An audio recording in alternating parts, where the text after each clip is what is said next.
Today on Ian vs. Daddybones, we're talking about the Horde Apprentice Acolyte version of Skeletor.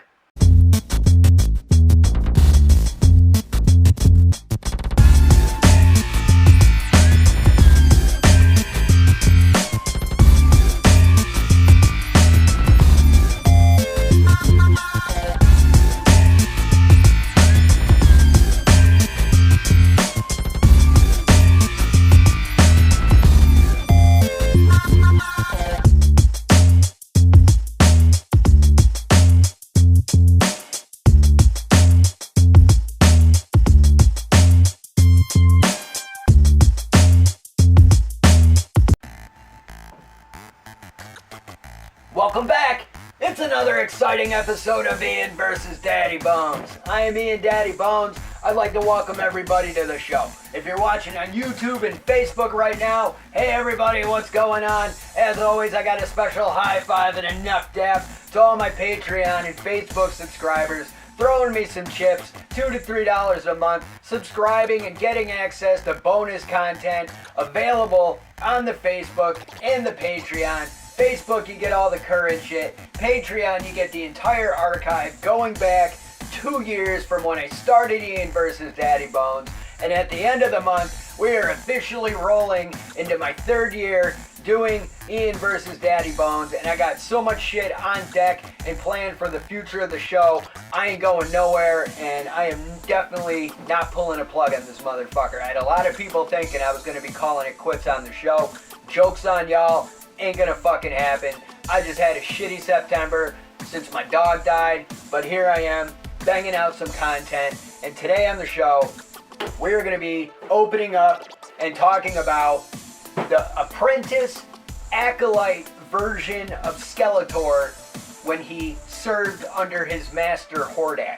Now, as you can see, I have Masters of the Universe Revolution Emperor Horde here in the box. I'm going to be opening him up on a separate video. He may be an episode, he may be something for Facebook, I haven't figured it out right now, but either way, he ties into this version of Skeletor, which is why he's here today on the table. But this version of Skeletor, now, we've seen many times, like if you're a Masters of the Universe fan and you watch the Filmation cartoon, then you're very familiar with Secret of the Sword. You're familiar with Princess of Power, She-Ra, Hordak, the Evil Horde, and all of that shit. And in the Secret of the Sword movie, there was some flashback scenes where it showed Skeletor still reporting for Hordak, and he was a member of the Evil Horde. And that's when, you know, baby Adora got kidnapped, and Skeletor was captured to pay for his crimes. But then Hordak escaped with the baby, and that's what set off the events of what would eventually be She-Ra in the Princess of Power series.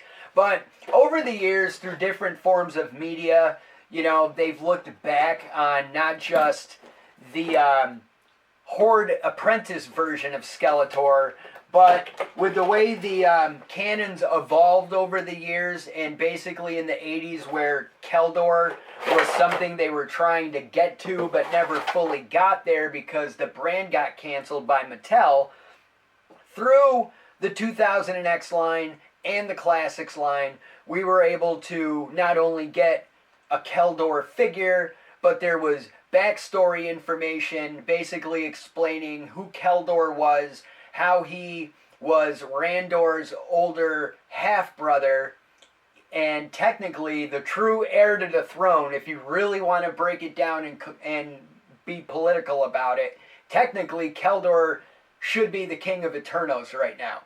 But he got denied because they're a bunch of racist Eternian fucks that didn't want Agar as their king ruling over Eternos. So Keldor was kind of like Loki in a sense, because basically to me, as I grew older, Masters of the Universe, the more it makes sense. It's basically like half Star Wars, half Thor, and they just, you know, hawk two all over each other. And so as the more information got revealed, added to canon, and the story made more sense, you know, we have Keldor when he was part of the royal family. We have Keldor when he got banished Then we have Keldor when he, started working for Hordak. And this story has not only been told in like flashbacks through like Masters of the Universe, like Revelation and Revolution, but also through the Dark Horse comics, Masters of the Universe comics that in miniseries, like they'll put out like 4-issue arcs, and then they'll put it together as a trade volume. You know what I mean? So like, there's been like a prelude collected volume for Masters of the Universe Revelation. There's been Revelation comics that came out after the fact. There's Masters of the Universe Forge of Destiny. You know what I mean? They just had a Masters of the Universe Revolution comic that, this Skeletor is a part of, because we've seen Keldor basically turn against the royal family, align himself with Hordak, take a knee, pledge his allegiance to the evil Horde. He was adopted as an acolyte, but in the flashbacks in Revolution, there was this moment on the Fright Zone where Hordak and Skeletor Keldor and Hordak not only had a conversation, but they also had a battle. And during the course of that battle, when Keldor grabbed the Havoc staff, that's when like the transformation began on screen, where it showed his face melting off, revealing his skull and whatnot. But he was wearing this outfit.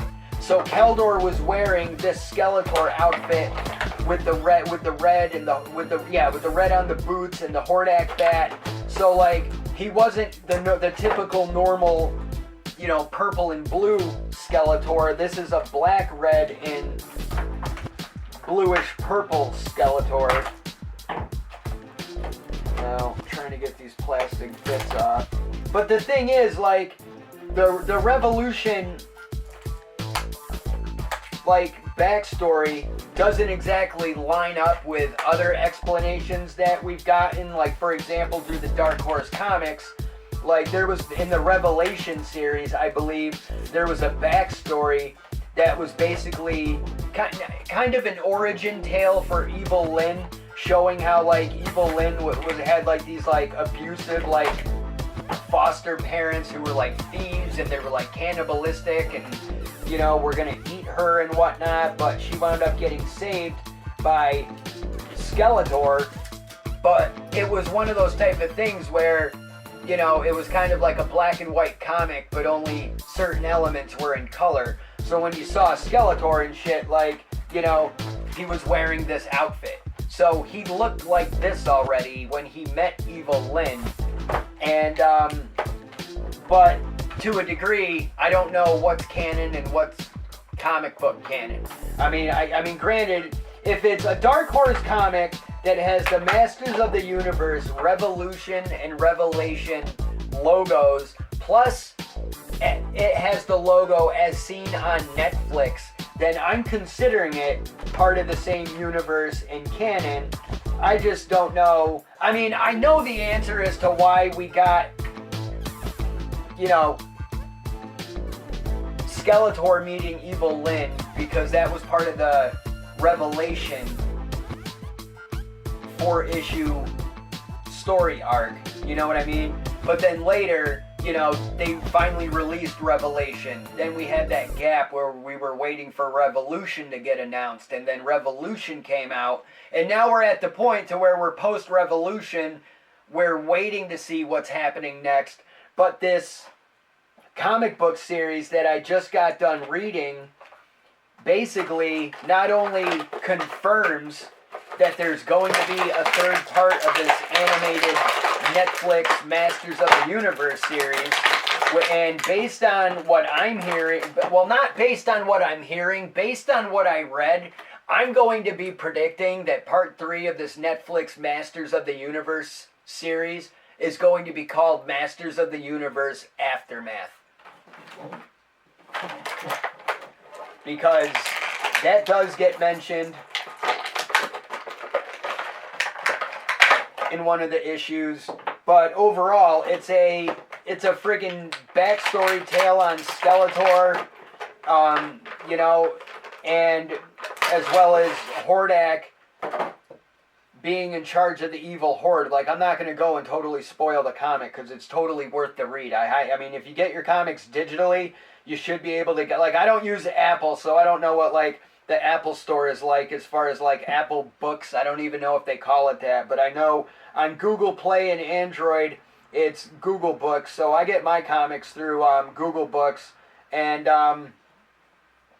yeah, they were like $4 an issue, and I've been grabbing them over the past couple of months. Was reading them over the summer, and it just concluded recently with the fourth issue. But with the fourth issue, it also, I mean, it gives us our biggest tease, because at the end of Revolution, it revealed that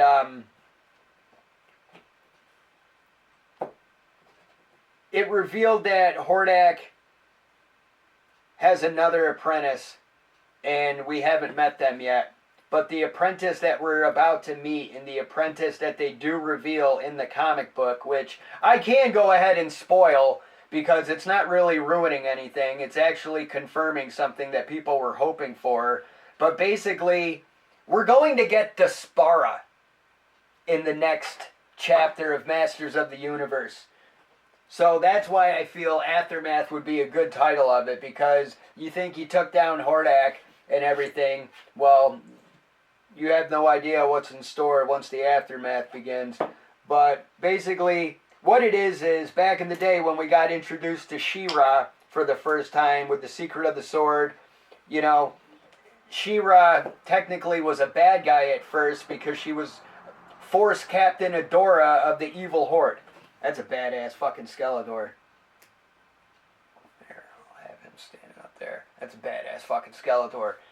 He's got his freaking, I mean, he's not exactly blue like most of the Skeletors. He's kind of more of like a grayish purple, kinda. And he's got his black cloak, and he's got his black armor pieces, and he's got the cloak, but if you lift the cloak, he's got his Skeletor armor that's normally purple and green, but like now it's black and red, and it looks super sick. And he's got the Horde bat on his belt at his waist, and he looks super fucking slick. I love the way that Skeletor is posed right now. Like to me, without having laser light Skeletor, that Havoc staff and the way that Skeletor looks is totally giving me laser light Skeletor vibes. So I really hope they put him out someday. But basically, we got introduced to Adora as Force Captain Adora. But she still looked like the She-Ra version of Prince Adam, because she was in her basic Betty white and red outfit with her blonde Barbie hair. So she was basic, you know, as fuck.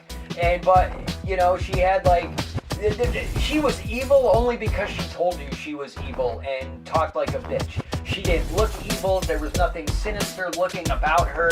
She didn't look like Shadow Weaver or other villains in the series, and even like other, you know, she didn't look threatening, and she was supposed to be this big deal. Well, in the Classics universe, they decided, and not just the Classics universe, but it was also when DC Comics had the Masters of the Universe license. Like, we got plenty of Despara. And I'm going to throw it out there and say DC Comics Masters of the Universe Collected Volume 3 is what you want to buy on your comic book platform, digital storefront, wherever you can get your digital comics, and you want to have access to it immediately. You're looking for the DC Volume number 3 of Masters of the Universe, because she's right on the fucking cover. They completely rebooted, reimagined everything about Adora as Force Captain of the evil Horde. They basically took her from, like I just described her, as blonde-haired, basic-looking Betty in her white and red outfit, completely shit-canned that thing, and basically was like, what if she was like a Darth Vader version of Hordak? So instead, we get this female in this gray and black outfit, and you know she's obviously female because her boobs are sticking out underneath this tight fucking leather outfit, armor, whatever the fuck she's wearing. But either way, super skin tight and shit. And she's got her cloak, but instead of blonde hair and looking like She-Ra with her tiara taken off, she's wearing a fucking mask. And the mask she's wearing is a version of Hordak's face. So basically, she's Hordak's second in command, but no matter what, when you see Despara, always know she was sent by Hordak. So no matter what she does to you, you're never going to forget the face of fear that you're looking at right now, which is Hordak's. And she's absolutely sick. And plus, too, when she has her mask off, she doesn't have the long blonde hair. She's completely buzz cut with, like, war paint on her face. And she looks fucking sick. So, like, it's only a matter of time that Despara is going to be getting a Masterverse figure. And I know this because I forgot what figure it was that Mattel Creations put out. But they basically put out, like, an Origins figure or a Masterverse figure that came in the box. And all I know is the box had a sticker on it, or the back of the packaging had a listing of, like, all these characters' names who weren't created yet in figure form. So I don't know if Mattel was trying to reuse the names so they could renew the trademarks or whatnot that they own. But either way, it gave a list of characters that had people thinking, oh, they're definitely going to get figures. Despara was on that list. Despara got teased at the end of Revolution, but Despara fully got revealed at the end of this comic book. And that's the thing. Even going into this 4-part series, I was expecting this 4-part series to be all about Despara. It was a ruse. It was a true Skeletor backstory because it's showing all of this background detail with Skeletor, and I highly recommend it. Totally worth the fucking read. So, based on that, I feel the Masters of the Universe Aftermath. Masters of the Universe Aftermath, as I'm going to be call it until we get an official title, and we may get something at New York Comic Con. New York Comic Con starts really soon, and there's going to be drops and reveals for stuff that's coming out next year. Real quick while I'm thinking about it, I know I just opened up Demo Man, but there's one more Mattel Creations drop for Origins coming this year, and it's going to be a character named Geldar, who has a backstory I'm going to get all into once I get that figure obtained. And, yeah, so basically, it's only a matter of time before we get some updated current information on the status of this Netflix Masters of the Universe animated universe, and maybe we'll get some news about this live-action Masters of the Universe movie that I've heard some rumblings and some updated information on, but I haven't really took the time to talk about it mostly. I feel like that type of geeky stuff, I kind of need somebody to bounce off of. So I have been in talks with Jinx and some other people about possibly joining me on an episode of Ian versus Daddybones, and perhaps even the Original Geeks podcast, because I know the OGPC, I've kind of paused that at the moment, but at the same time, in my defense, instead of making excuses because I am having a hard time fitting the Original Geeks podcast into my current everything, no matter how much I tried, I'm still making up for it in the background, because you're still getting weekly MetaQuest virtual reality content of me playing video games. And those videos are very important to me right now. So if you see my VR content, do me a solid. Share those in any video game groups you may be in, or any groups in general that you may be a member of or a part of that you're able to share my content in. If you can help me increase my reach without showing or selling my peach, that would be truly appreciative, and it's totally free. And that's honestly the only thing I really want to do right now. I'm rolling into year 3 of Ian versus Daddybones, and honestly, I'm kind of frustrated that I haven't hit my ad goals by now. I honestly thought I would have hit my ad goals by the end of the first year. Didn't happen. You know, if anything, the Patreon was really successful during year 1, and going into year 2, the Patreon continued to stay successful, and I earned the opportunity to start monetizing my Facebook and put that in professional mode.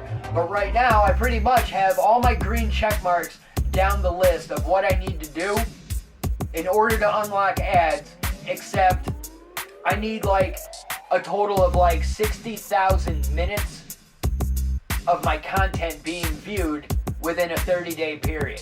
So that's why it's important. The more people that smash that share button and share my shit, especially to groups, is helping me in the long run, and you don't even have to put $1 in my pocket to do so. But I'm gonna stop this video right now. I'm gonna hit that record button again. I'm gonna crack open that Horde figure, and I will see you next time on Ian versus Daddybones. Cheers, Pete.